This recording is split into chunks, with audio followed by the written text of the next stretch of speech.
Good morning, Chicago Cubs fans, and we are back with another edition of Cubs Daily. My name is Steven Ryan. The Cubs have dropped the first two games to Milwaukee, but it's not time to hit the panic button yet.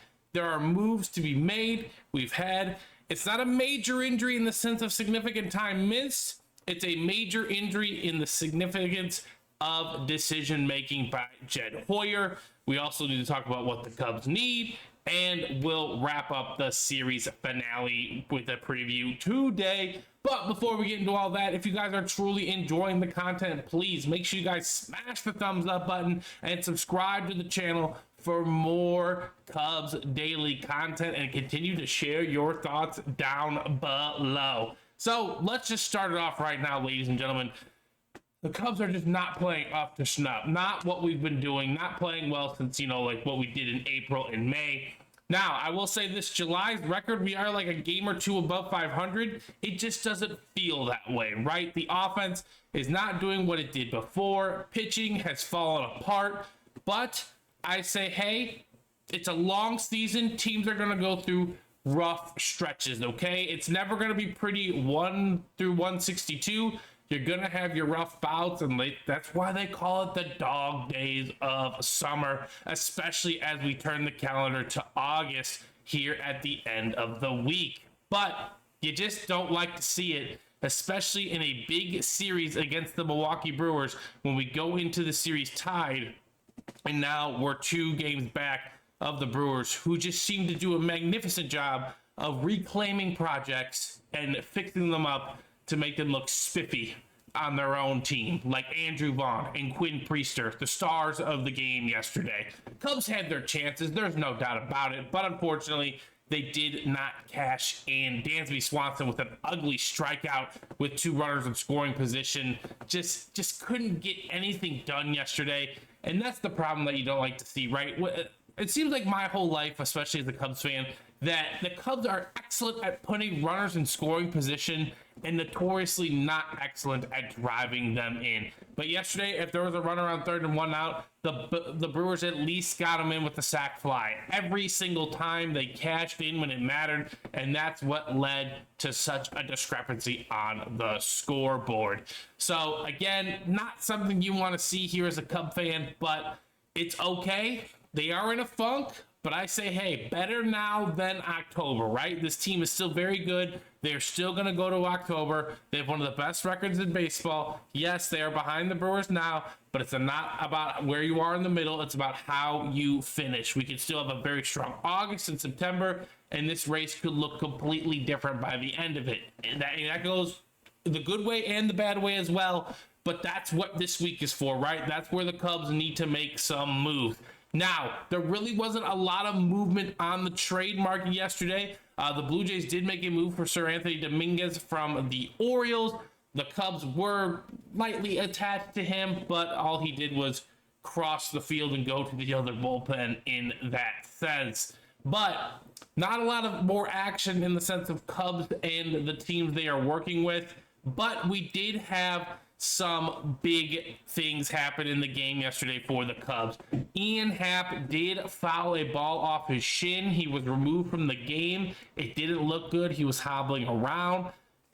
Luckily, the x-rays did come back negative. You never like to see someone get hurt for too long, but it does require a stint to the IL, and Ian Happ will go on the injured list at least for 10 days or so. We'll see how long that lasts, but the Cubs did make a decision yesterday, and they called up Moises Ballesteros. So he will be up with the club. Not Owen Casey, not the number 1 prospect everyone's fawning over.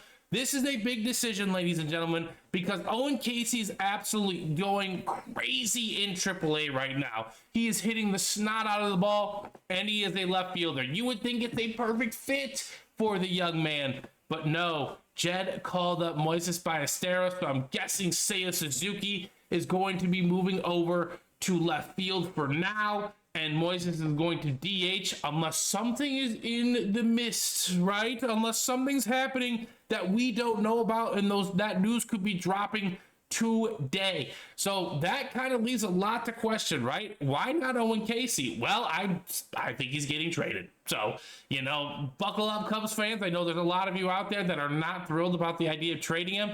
I'm okay with trading him. I'm not sure what he's going to be. Could he be absolutely fantastic? Yes, he absolutely could be. But could he be a bust? Yes, he also could be a bust. Just because you're popping off in AAA doesn't mean you're going to come up and hit in the big leagues. And also, when he comes up to the big leagues, he's definitely going to have to get used to it, right? Matt Shaw struggled. PCA struggled. A lot of young guys struggle when they come to the big leagues. So that just doesn't line up with the Cubs timeline well. Now, could he absolutely be staying through the deadline? That's very possible. It's all possible. You just don't understand why you don't call him up now, though, right? I don't think Jed wants to call him up and have him play Major League games and diminish his trade value because he's our number one trade piece, right? He is going to help us get the most in return to help this team win this year. So I'm not sure where he's going to land. I'm not sure what packages he's included in, but now, the precedent is set. Do we need more pitching? Yes. Are we going to get into that? Yes. But now, Eugenio Suarez looks a little more tempting, personally. That bat would play really, really nicely in this Cubs lineup. There's no doubt about it. So, Moises Ballesteros is coming up to the club. I hope to see him in the lineup today for the series finale against the Milwaukee Brewers. So, we'll preview that here at the end as well. But we did have some other news yesterday as well. Chris Flexen was designated for assignment. They recalled Gavin Holloway from AAA. Gavin Holloway came in yesterday, did a job well done. Or hopefully Ryan Presley after that grand slam to Andrew Vaughn, the greatest reclamation project I personally have ever seen. Hopefully he is DFA'd here by the end of the week as well. Javier Assad is set to start in AAA Iowa. Miguel Amaya went 1 for 2 in his rehab stint as well. So lots of positive things are coming up for the Chicago Cubs here. It's just the dog days, ladies and gentlemen. I don't like to panic all too much. I generally like to save September for panicking. Personally, as a Cub fan, there's just too much baseball to still be played. Too much can go right, too much can go wrong. You got to stay even-keeled through this process, especially right now. You don't want to over-panic, but the Cubs absolutely need pitching. It just feels like we need, another reliever and 2 more starters, bare minimum. I'll take even more relief help if it's possible. What Joan Duran did yesterday was absolutely hysterical. I was crying. I was like, he fooled everybody, right? Everyone was on hug watch, right? They saw him get up. He hugged his teammates. Apparently, according to Jeff Passan, that's what teammates do, right? They just hug each other for no reason in the middle of the game. He grabbed his glove like he was leaving. I was like, please be a Chicago Cub. Come alongside with your main man, Joe Ryan. Let's nail two birds with one stone, huh? Nope. Apparently, he was not getting traded. He was just hugging his teammates to fool everybody. And honestly, I thought it was kind of funny. I liked it. I was like, okay, John, I like that. You got me. You got me good. But let's bring that to the Chicago Cubs, okay? I would love to get Joan Duran. I'd love to get Joe Ryan as well. And then another starter to help supplement this staff because, Matthew Boyd just didn't have it on Monday. I don't want to take away from the year he's having. Colin Ray did what Colin Ray does yesterday, okay? He gave up a couple runs. He's not going to shut him out. It's Colin Ray, man. He cannot be starting. He's done a great job. I'm not trying to take anything away from the man. But again, on a quality championship team, what he was brought in for, long-term relief, okay? Obviously, injuries have played a magnificent part in that.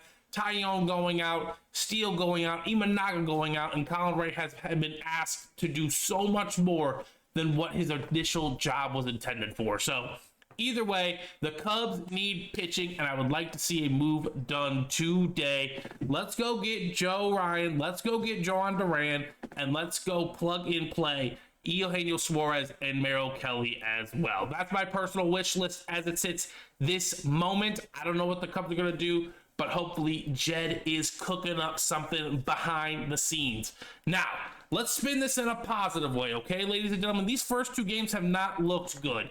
The Cubs are not playing their best, and the Brewers are playing out of their mind, okay? I do think water will find its level. I'm not saying the Brewers are worse than the Cubs. I'm not saying they're the best team in baseball either. But they're playing insane baseball right now. There's no doubt about it. You gotta take that into consideration, right? Andrew Vaughn has 21 RBIs in 15 games.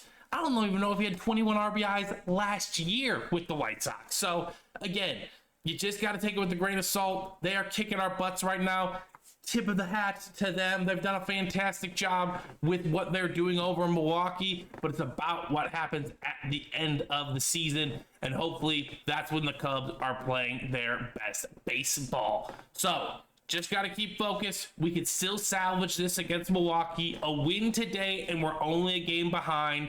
The sky isn't falling. I'm not worried whatsoever. Even if we lose today, I'm not too concerned. The Milwaukee Brewers are playing fantastic baseball right now. You gotta tip their cap to them, but we've seen it before, right? We've seen the Indians win 20 plus games in a row. We've seen the Athletics win 20 games in a row.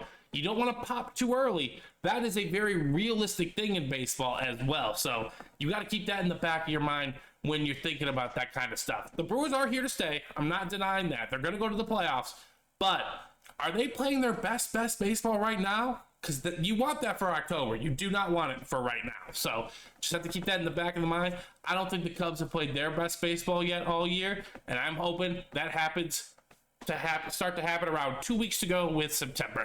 So, all right, ladies and gentlemen, that's going to do it for Cubs Daily today. Tomorrow is the deadline. Hopefully, I have some news to report to you guys as well.